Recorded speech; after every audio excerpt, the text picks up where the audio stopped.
Hello everyone, welcome to another video. I hope that you're doing well.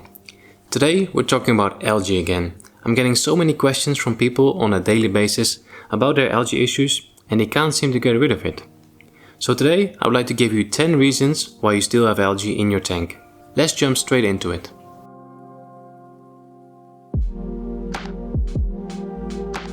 The first reason, and probably the biggest reason, is your plants are not healthy.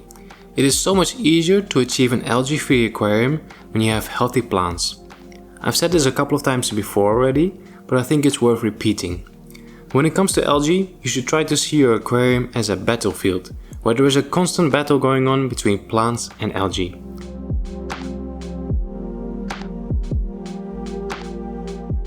So if your plants are healthy, they will pretty much always win that battle, and they will have an easy time keeping the algae away. But if your plants are not healthy, then algae is going to win that battle. And trust me when I say this, when you shift your focus from preventing or killing algae to growing the best and healthiest plants, the algae will disappear by itself.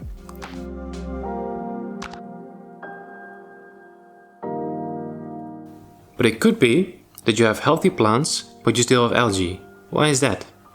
Well, that's reason number 2. You don't have enough plants. The more plants you have in your aquarium, the better your chances of keeping algae to a minimum. Again, think of that battlefield. If there are only a couple of plants trying to defend the aquarium from algae, they might not be able to do so. And this is especially important when you're setting up a new planted tank. When I started the planted tank hobby, I was on a tight budget, so I would save money on plants. I thought the plants will grow fast anyway, so within a few weeks I will have a lot more of them. But this only resulted in more headache and more algae issues. So it's important to start with enough plants and also make sure you have some fast growers in your selection.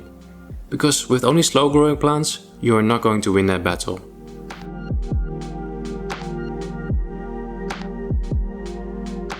Reason number 3 is you have too much organic waste in your aquarium. And when I say organic waste, I just mean fish poop, rotting plant leaves, fish food that hasn't been consumed, or maybe even a dead fish.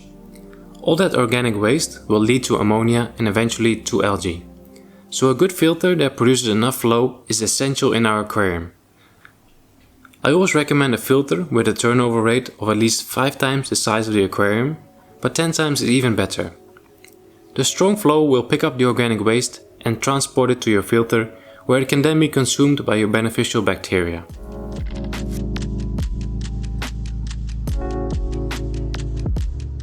Reason number 4 is you are dosing too much nutrients. In a video that I uploaded a few weeks ago, I spoke about how decreasing the amount of liquid fertilizer I dosed significantly reduced my algae issues as well. A lot of people will say that liquid fertilizer will not cause algae, which may be true for them, but I'm just speaking about my own experiences, and I always find that when I dose more than I should, I start seeing more algae as well. So my advice is to keep a very nutrient-rich substrate and only dose a small amount of liquid fertilizer.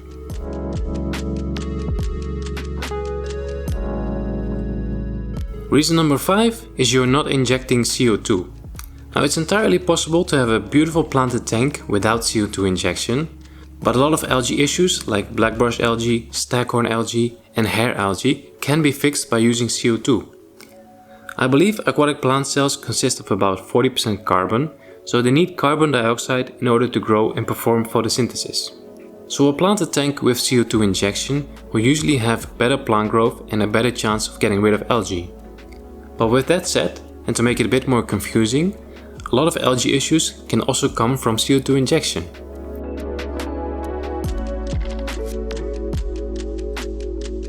So yeah, reason number 6 is your CO2 is not optimized.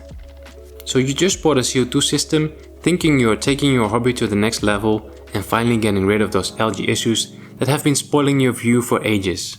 But after a few weeks, the algae is still not gone and you're only seeing more and different types of algae.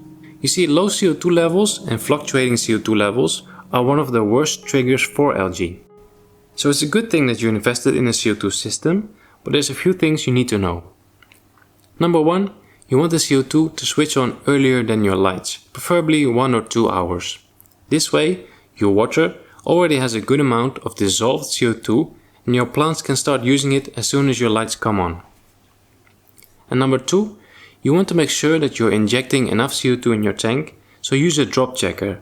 A green drop checker means you have the perfect amount of CO2. And number 3, you want to make sure that those tiny CO2 bubbles reach every corner of your tank. So make sure that you have good flow in your aquarium and that the flow is picking up the CO2 bubbles.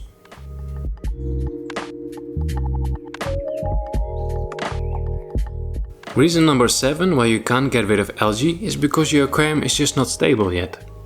A stable planted tank has a large colony of beneficial bacteria in the substrate and the filter.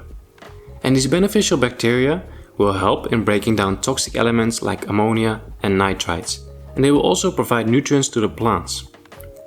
And these beneficial bacteria just need time to grow and multiply, which can take a couple weeks or even months. So in those early stages, it's very normal to have some algae issues. But a lot of people start panicking straight away and start making changes because they think there's something wrong.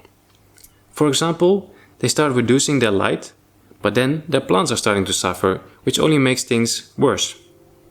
So instead of panicking, just take a moment and think if there's actually something wrong, or is the aquarium just balancing itself.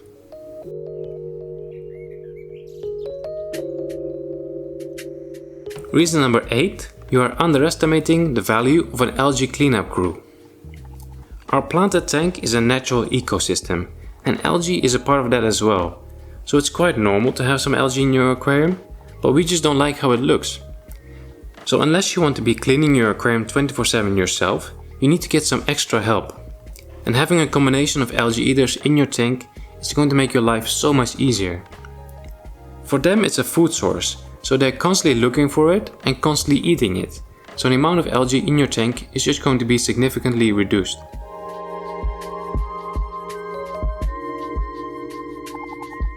Reason number 9 is you have too much light. Having a lot of light is actually a good thing, but you can have too much light in 2 ways. Number 1, your lights are on for too long. In general, 8 hours is a good amount of time, but this depends on your light intensity. I always suggest to take a look at your plants. If your plants are closing their leaves, that means they have had enough light. So that's when you could switch the light off.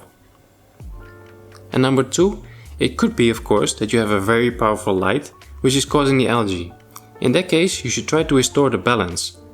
So you could either reduce the intensity, so there's less need for CO2 and fertilizer, or you could keep the same light intensity and increase the CO2 injection and fertilization and restore the balance that way.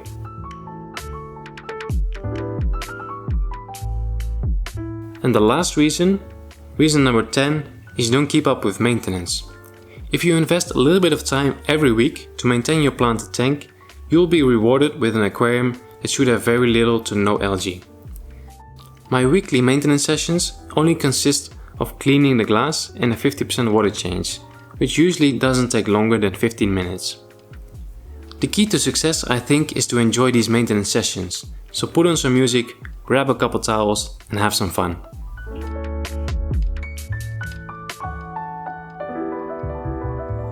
I hope this video was helpful in any way. If it was helpful and you learned something new, please hit the like button. It really helps me out. Good luck with your battle against algae. Thanks for watching and I'll see you next time.